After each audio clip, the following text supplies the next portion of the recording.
마태복음 12장 38절에서 50절입니다. 예수께서 귀신 들려 봉어리 된 사람을 고쳐주시는 놀라운 기적을 보면서 바리새인들은 예수님이 귀신의 왕의 힘을 빌어서 행한 일이라고 고의적으로 비판합니다. 그렇게 하고도 이들은 예수님에게 찾아와서 또 다른 표적을 보여달라고 하는 어이없는 주문을 합니다.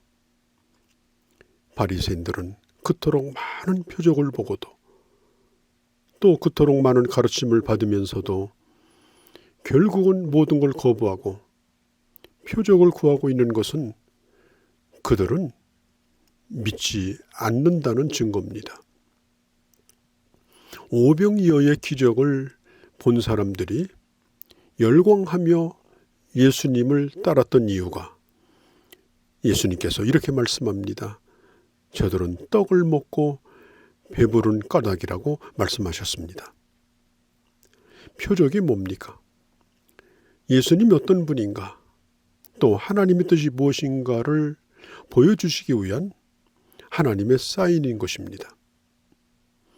예수님이 하시는 기적을 통해서 우리는 단순히 놀라는 것이 아니라 예수님이 누구인가를 아는 기회로 삼아야 합니다. 사실 우리는 날마다 기적 속에서 살아갑니다. 날마다 우리는 사건 속에서 살아갑니다. 그런 것들을 통해서 주님이 누구인가를 깨닫게 해주십니다. 이런 지혜가 우리에게 필요합니다. 율법학자와 이 바리새인들은 표적을 보여달라고 요구하니 주님이 이렇게 말씀합니다. 악하고 믿음이 없는 세대는 표적을 구하지만 요나가 물고기 뱃속에서 3일을 지낸 것처럼 내가 땅속에서 밤낮을 보내게 될 것이라고 주님이 말씀하십니다. 예수님은 요나서에 기록된 요나의 그 기록을 그대로 인정하셨습니다. 그 신빙성을 의심하지 아니하고, 그리고 예언자 요나가 물고기에게 삼켰다가 나온 후에 거대한 도시 니느웨로 가서 그 도시가 곧 망할 것이라고 하는 경고를 했을 때 그들의 악한 행실에서 돌이켜 회개하고 그 도시가 구원받은 것을 말씀하시는 겁니다. 요나가 물고기 뱃속에서 3일 동안 있다가 살아난 것처럼 예수님은 무덤에서 3일을 머무셨습니다. 이것은 예수님의 십자가와 그리고 장사 지내는 것을 의미하죠. 주님이 보여줄 표적은 십자가뿐인 것입니다. 십자가만이 가장 큰 기적입니다. 가장 큰 사건입니다. 가장 기쁜 소식입니다. 예수를 믿을 수 있는 유일한 표적이 바로 십자가입니다. 우리는 십자가 때문에 예수를 믿을 수밖에 없는 겁니다. 이 십자가를 믿는 이 믿음이 기준이 되어서 구원을 받습니다. 그러나 이것을 믿지 아니함으로 이것이 근거가 되어서 심판을 받기도 하는 것입니다. 사람들은 기적을 좋아합니다. 또 예수 믿는 사람들도 이런 기적을 구합니다. 성경에 수많은 기적들이 있죠. 예수님 당시에 고쳐주신 병은 그때 당시 의학으로 고칠 수 없는 그런 질병들이었습니다. 그럼에도 불구하고 이들이 이 표적을 구하는 것은 믿으려고 하는 것이 아닙니다. 마음이 강팍하기 때문입니다. 홍해의 기적 얼마나 놀랍습니까? 이 기적을 경험한 백성들은 하나님을 찬양하고 경배했습니다. 그러나 얼마 되지 못하여 그들은 그것을 까마득히 잃어버리고 하나님을 원망하는 것을 볼 수가 있습니다. 그러므로 기적을 많이 체험했다고 믿음이 좋은 게 아닙니다. 한 가지를 들어도 한 가지를 보아도 분명하게 믿는 것, 그게 중요합니다. 지금 우리 주님은 요나보다 더 크신 분입니다. 요나의 기적을 믿을진데 요나보다 더 크신 분이 그의 앞에 있는데도 믿지 않는다면 심판날에 오히려 니느웨 사람들이 주님을 거부한 이 악한 세대보다 오히려 더 낫다. 주님이 그렇게 말씀하죠. 지금 요나보다 크신 분이 말씀을 증거하고 있습니다.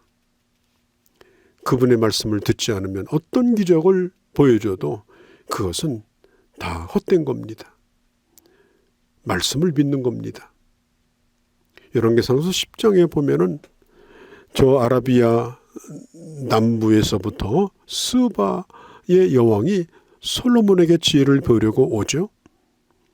솔로몬은 고대 왕 가운데 가장 지혜로운 왕으로 알려져 있습니다. 니느웨 사람들과 이 스바의 여왕은 이스라엘 하나님이 예언자와 그리고 왕을 통해서 전해주시는 그 메시지를 받아들였습니다. 사모했습니다. 이방인도 그럴진데 전문 종교인을 자처하는 백성들의 선생이라고 하는 그들이 말씀을 믿지 아니하고 또 표적을 구하니 이 얼마나 답답한 것입니까? 무엇보다도 이들에게는 그 마음의 교만이 가득 찼습니다. 여러분, 아무리 하나님께서 많은 은혜를 주신다 할지라도 교만하면 은혜를 깨닫지 못합니다. 이 패역한 마음, 이 고집을 버리고 의심 없이 하나님의 말씀을 받아들이고 삶 전체를 주님 앞에 의탁하고 온전히 그를 따라가는 것, 그게 바로 믿음인 것입니다. 예수님께서 악한 세대에 대하여 비유의 말씀을 하시는데요. 43절, 45절에 한 사람에게 이 귀신이 들어갔습니다. 그러다가 예수님께서 그 귀신을 내어 쫓았습니다.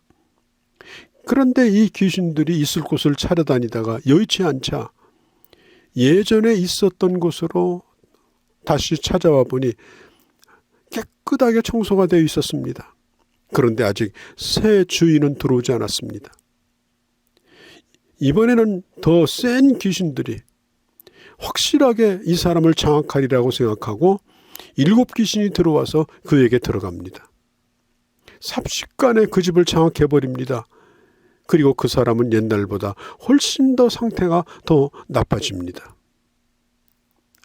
이 세대가 예수 그리스도를 받아들이지 아니하고 그리고 나는 깨끗하다, 나는 거룩하다, 나는 지금 제사를 드리고 있다, 나는 경건의 습관을 따라 살고 있다, 그러면서 매일 쓸고 닦고 그리고 자기가 얼마나 깨끗한지 자랑하고 다닌다고 안전하냐? 그렇지 않습니다. 주님이 보시는 건 뭡니까? 지금 그 집이 얼마나 깨끗한가, 그거보다 그 집의 주인이 누구냐라고 하는 것이 더 중요한 것입니다. 꼭 모셔야 될 주인은 모시지 아니하고 빈집에서 날마다 청소기만 돌리고 걸레질만 하느라고 세월 보낸다면 이 얼마나 허무한 일입니까? 주님이 원하시는 것은 주님을 모시고 주님과 함께 살아가는 삶을 원하시는 겁니다. 예수님의 가족들이 예수님과 제자들을 찾아옵니다.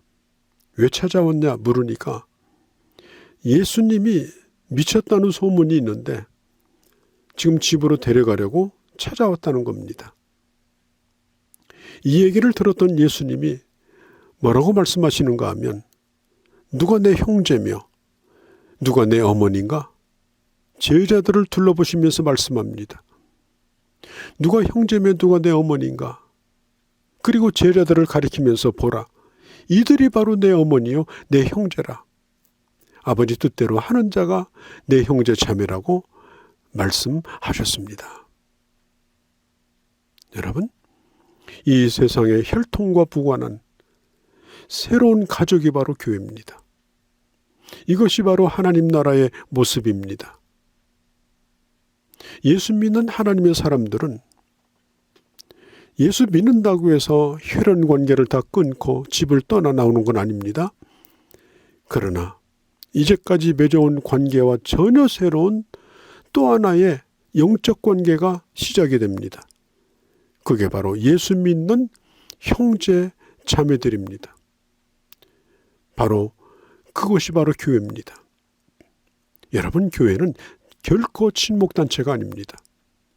주님의 피를 나눈 형제들이 모여있는 곳입니다. 교회는 모든 혈연관계가 깨어지는 곳입니다. 교회는 서로 간의 이해관계가 맞아서 뭉쳐지는 곳이 아닙니다. 예수 그리스도를 하나님 아버지로 섬기는 하나님의 자녀들이 거기에 모여서 주님을 예배하며 함께 그 하나님을 섬기며 우리를 부르신 하나님 앞에 효도하는 곳이 바로 그것이 바로 교회인 것입니다. 주님은 말씀합니다.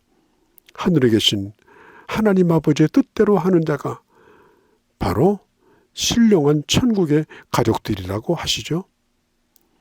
주님의 말씀을 듣기를 좋아하고 그리고 주님 무릎 아래 앉아서 그 말씀을 함께 나누고 영적인 식탁에서 모여 앉아 하나님의 은혜를 서로 간증하고 그리고 삶의 현장에서 하나님의 말씀을 따라 살아가는 자, 그게 바로 진정한 영적인 가족입니다. 여러분, 우리는 영적인 호적에 우리의 이름이 올라가 있는 자들입니다. 이제는 새로운 가족관계 안에서 우리는 형제 자매를 부르는 자들입니다. 우리가 이 세상을 사는 데는 관계가 참 중요하죠. 관계를 잘 해야 또 성공합니다. 그래서 인맥, 또 혈연관계, 또 학연 이런 것이 도움이 됩니다. 그러나 이 영적인 공동체는 그러하지 않습니다. 세상과 전혀 다릅니다. 모든 것들을 뛰어넘는 예수 그리스도를 믿는 믿음 안에서 하나 되어지는 그것이 바로 하나님의 교회인 것입니다. 사도행전의 교회를 보면 교회 공동체 안에서 자기 것을 자기 거라고 주장하는 사람이 없었습니다. 자기 것을 다 내어놓고 그것을 교회의 공동의 소유로 삼고 그리고 나눠서 쓰고 특별히 어려운 자들을 섬기면서 하나님의 나라를 이루었을 때 이 세상과는 전혀 다른 새로운 사회가, 새로운 관계가, 새로운 가족이 생긴 겁니다. 그 아름다운 소문이 퍼졌을 때 교회는 엄청난 부흥을 가져온 것입니다. 때로는 이 영적 관계를 육신의 형제도 이해하지 못합니다. 예수님의 가족들이 그랬던 것처럼 미쳤다는 소리도 듣게 됩니다. 우리는 하나님 앞에서 같은 자녀들입니다. 하나님의 교회에서 함께 동역하며 거룩한 하나님의 교회를 아름답게 이루어가는 그런 귀한 주의 자녀들이 되어주시기를 바랍니다. 거룩하신 우리 아버지 하나님, 이 세상은 끊임없이 표적을 구하며 그리고 주님을 믿지 않습니다. 우리에게 가장 큰 표적은 예수 그리스도의 십자가요 부활입니다. 그리고 우리가 이 세상에 전해야 될 표적은 바로 십자가의 복음입니다. 하나님, 주님께서 이 땅에 계실 때에 주님의 제자들을 가리켜 말씀하기를 너희가 바로 내 형제라고 말씀하셨습니다. 우리가 교회 공동체 안에서 우리를 불러주시고 그리고 서로 동역하며 사랑하며 그리고 하나님을 경험하며 그리고 힘써 하나님의 나라를 이 땅에 확장해 나가는 귀한 일에 우리를 불러주심을 참으로 감사합니다. 아름다운 교회 이루어가게 하시고 여기서 천국을 경험하는 귀한 주의 자녀들이 되게 하여 주옵소서. 예수 그리스도의 이름으로 기도하옵나이다. 아멘.